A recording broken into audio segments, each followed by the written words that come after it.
Okay, chapter 8, sample distribution and estimation. So sampling and estimation. So sample statistics is the random variable. So what we are trying to do here is we want to collect the sample. Mainly we just trying to find out what is the population's characteristics, population statistics. But most of the time it's impossible or it's too expensive to examine everybody in the population. So we will select the sample and then measure and then find out what is the mean, what is standard deviation, and so on. So we will find out the sample statistics. Why we do this? Because we want to estimate the population statistics. So sample statistics, again, the statistics means the value, so like mean or standard deviation or median and kind of things. Of course, that is from the sample. So sample statistics is a random variable. Why sample statistics is a random variable? But population, what about the population statistics?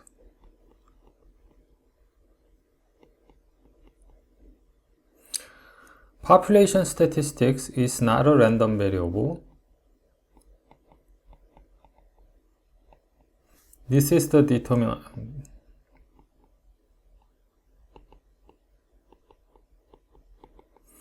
Which means it's the mean of population. That is not the changing number. That is the fixed number, right?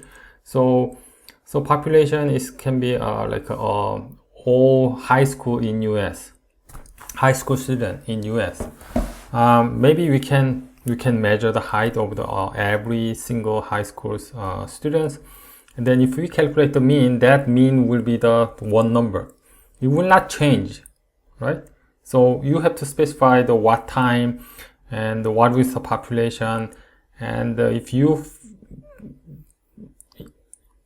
doesn't matter if it's really possible or not, but if you just measure and then you find out the mean will be the certain number. Standard deviation will be a certain number. That is the deterministic, which means it's a fixed number. However, sample statistic will be the random variable, which means every time you collect the sample and if you calculate the sample mean, that mean will be random variable. Why is it random? Because the sample is random. Because this is introduced by the random sample. So every time you select the different sample, if you calculate the mean of the sample, that mean will be different number. Every time you do that, it will be slightly different number. That's why the sample statistics, which means a sample mean, sample standard deviation, or sample proportion, or we will look at only these three things. But any statistics from the sample will be the random variable, because you try again and again, you will get a different number. And that's depending on the sample size. Sample statistics could be either represent the population well or differ greatly from the population. So if you collected a lot of sample, this is kind of the common sense. If you collect the more sample, the sample statistics will be close to the population statistics. So we will talk about that, how close our sample statistics will be close to the population.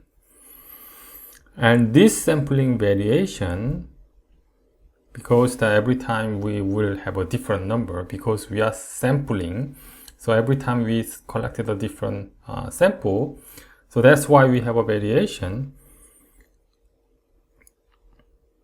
Easily illustrated by selecting the random sample from the large population. It is because we are selecting the random sample.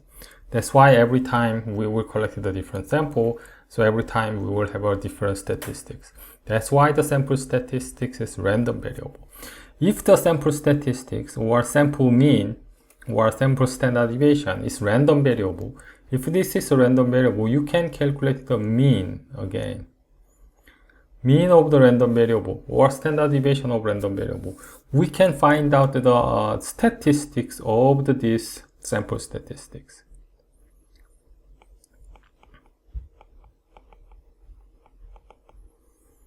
Right? So we will look at the statistics, what kind of the statistics we can have for this sample statistics. So let's take a look at this case. It's considered sampling from the large population of GMAT score for MBA application. So population parameters is a mean is 520. Standard deviation is 86.8. So that's the population. That's the real mean. So the population mean is not a random variable. This is a fixed number. It's a deterministic number. And then we are collecting some sample from this population.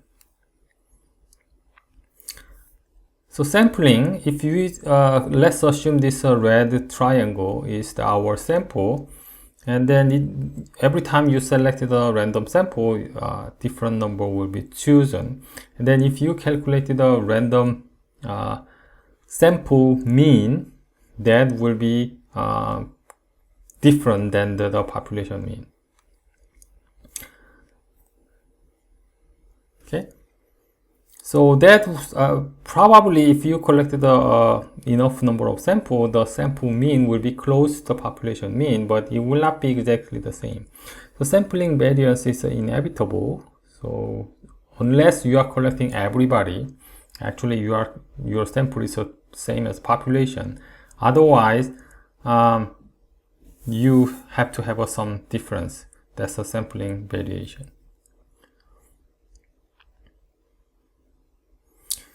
So in larger sample, the sample mean would tend to be even close to the mu, which is the population mean. So sample mean, we use X bar. So X bar will have some different number if you selected a small sample, but as you increase number of sample, this X bar will be getting close to the mu, which is the population mean. That's the basis for the statistical estimation. So why we do the sampling? Because I want to estimate the statistics for the population. So how can we estimate our population statistics using the sample statistics?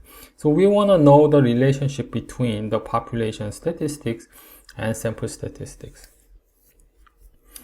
So this chapter is describe the behavioral sample mean. So once you understand the behavioral sample mean and other estimators, then we can, in the opposite direction, if you got a sample mean, then we can estimate, make an inference about the population. So estimator is the statistics derived from the sample, but trying to infer the population parameter. That's the estimator.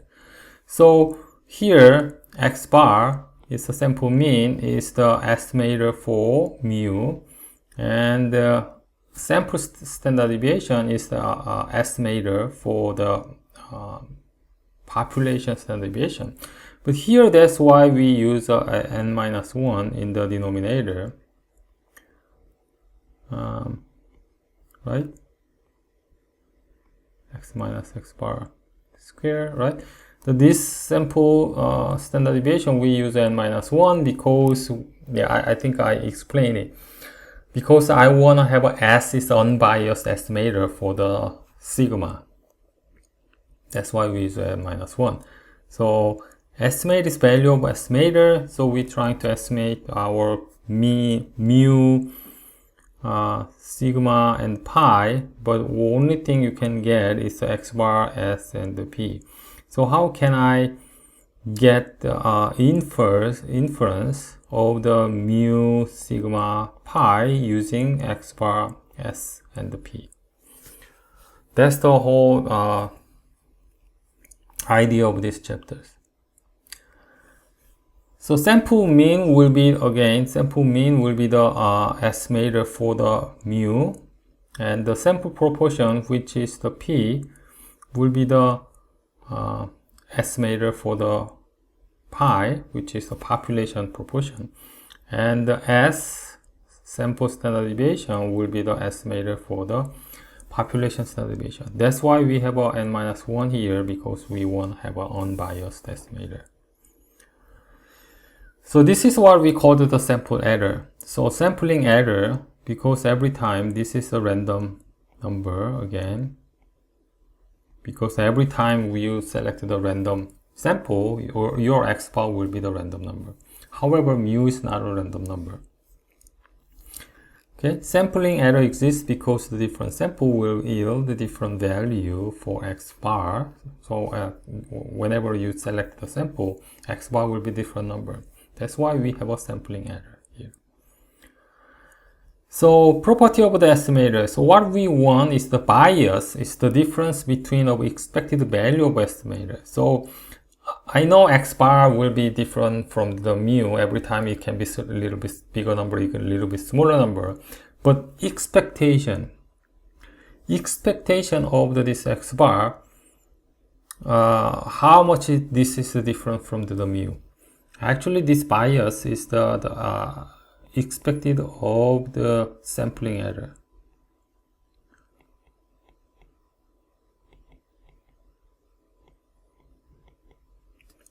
So if you take an expectation of the x bar minus mu, this will be the same as expectation of x bar minus expectation of mu. Expectation of x bar is the same because the x bar is a random variable. However, mu is a deterministic number. It's just some certain number. So expectation of certain number is just same as certain number. So that's why this is the expectation of sampling error should be 0. I know sampling error will not be 0. It can be some numbers.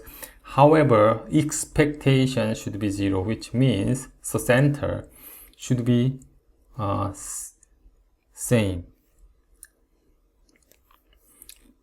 So that is the bias. So we define this as bias, and then we want the estimator as unbiased. So x bar can be greater than mu, x bar can be smaller than mu, but center of the x bar should be mu. Then we can tell x bar is unbiased estimator of the mu because the expected value of x bar, the center of x bar should be the mu.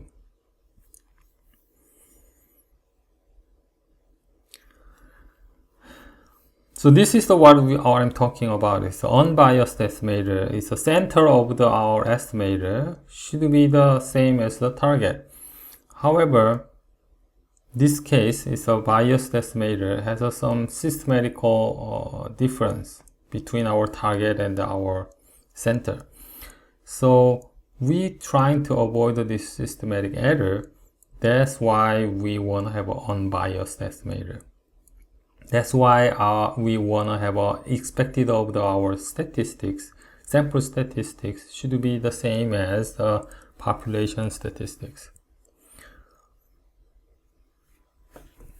Efficiency, in other hand, is different from the bias, but efficiency is the how much this is efficient and this is less efficient. So this is more like an accuracy problem. How much the variance of your sample statistics will have. So if it's close to each other, then we can tell this is efficient.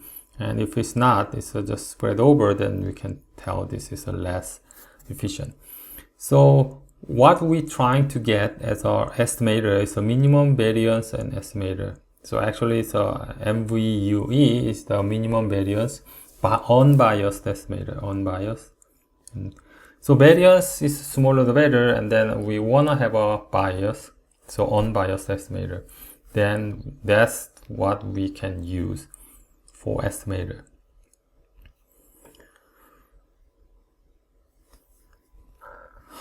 Okay, so efficiency, we cannot access the efficiency from the one sample, obviously, because the efficiency is the what is the variance of our sample statistics.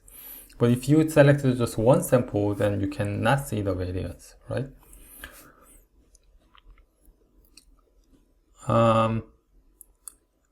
Minimum variance and unbiased estimator does not exist for every parameters. However, we can tell statisticians have proven that the normal distribution x bar and s squared is the minimum variance estimator for the mu and sigma square. So when this is normal, this x bar and s square is the best estimator for the mu and variance or standard deviation. Similarly, the sample proportion P is the minimum variance unbiased estimator of population proportion, the pi. That's why the one reason those statistics are widely used. So in this chapter, we will talk about the mean and standard deviation or variance. This is the estimate by the S or S square, and also the P proportion for the population proportion. So we will take a look at only these three things, three statistics. Consistency is the consistent estimator, the converge toward the parameter. So converge, which means it's getting close to the population statistics, population parameters when sample size increase. As the sample size increase, the estimator will converge toward the parameter, which means its x bar will be getting close to the mu as you increase size of a sample. So this is what it means. The n is 5, 20, and 80. As you can see, is getting bigger. So standard deviation of the x bar will be getting smaller. So everything, this is 5, and this is 20, and this is 80. It's getting converged to the mu. Central limit theorem. I already explained what is the central limit theorem, but here why central limit theorem comes again, because when we calculate the mean, how we calculate the mean? We calculate the sample mean this way, right?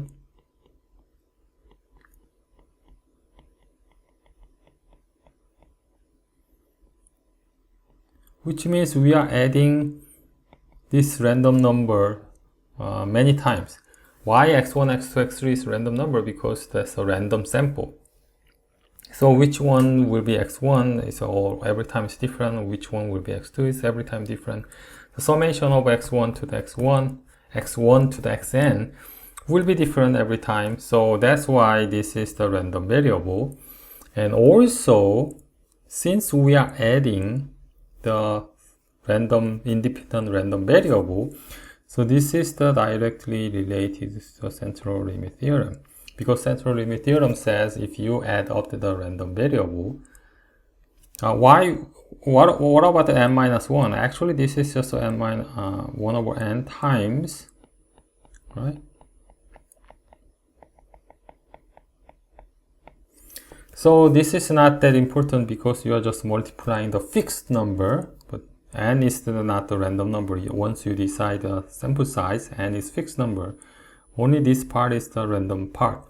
So as long as you add up, the mean calculation will follow the central limit theorem. By central limit theorem, that will be the normal distribution. Doesn't matter what is the original x has a what kind of the distribution, x bar will be the normal distribution if you have enough number of sample.